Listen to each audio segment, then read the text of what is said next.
Hi guys! Yon, wala nang intro pero eto, nabudol nga ako ng TikTok etong dried fruit and vegetable. Wag na paligoy-ligoy. Ilang araw ko na siya tinitiis. Ngayon lang ako nagka-time at tikman na natin to. Okay, let's go. Kahit puyat na ang ating labanan dito, gusto ko na siyang buksan at tikman.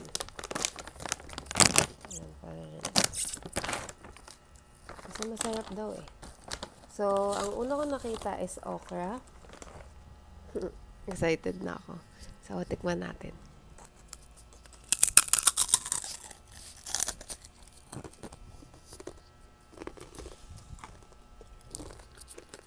Mmm.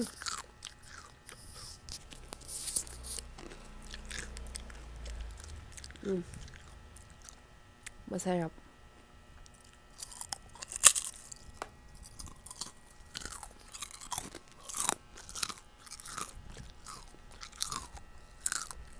Ko.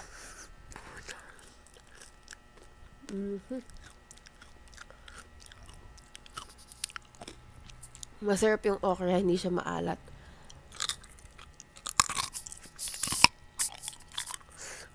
Hindi ko alam kung kaya ko kagahin. Yung dola.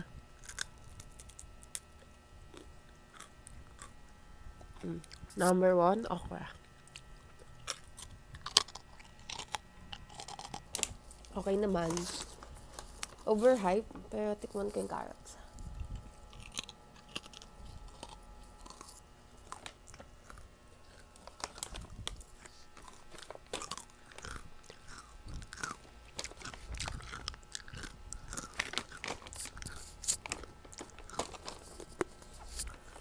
Lasang banana chips yung carrots. At pipino.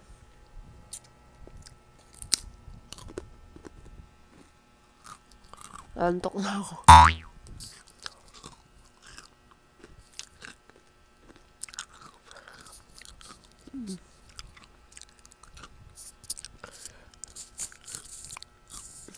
Balik ko to.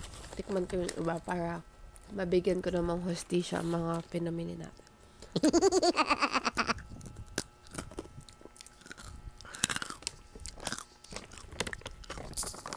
Madami din naman laman.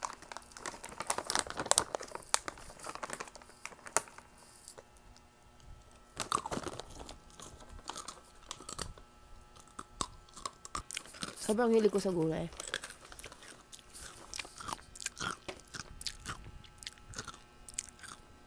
I don't know what's this, pero let's eat this. Last na ka.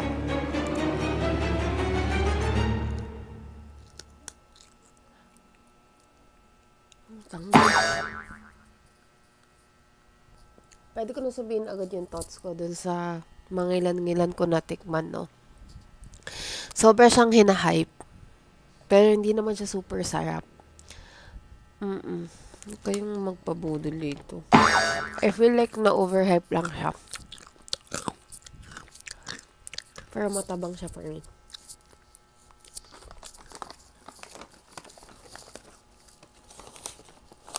Pero sa lahat na natikman ko, ito pinagustuhan ko. It's worth the try, pero hindi naman yung kaaadikan mo talaga.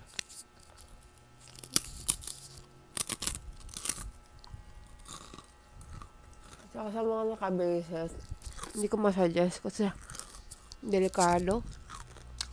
Super crunchy. Narinig niya ba? Here, siguro yun lang.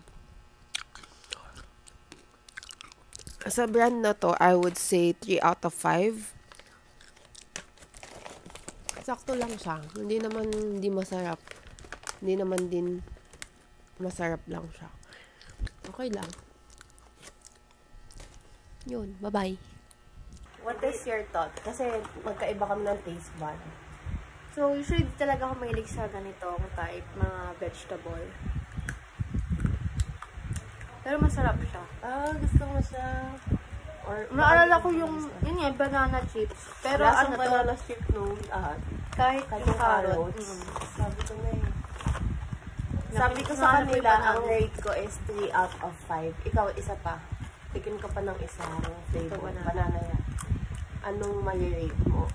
Sarap yung banana. Oh, mahilig ka? Sa banana. Pero yung carrot ito, first time ko. Ayan, hindi ko alam kung Kasi ano yung yan. carrot may pagka-aftertaste. Kamote ata to eh. Oo, sige. Kaso, dito pa din sa mga Curries. mahina yung ipin or may brace. Oo. Malutong masyado eh. Okay. Ito, sakto lang. Hindi ko siya mapipraise. Okay. So, may specific flavor ka. Sayang di kita natirhan ng okra. Kaya nga, naghanap ko dito. Okay yung okra. Overall, out of 5.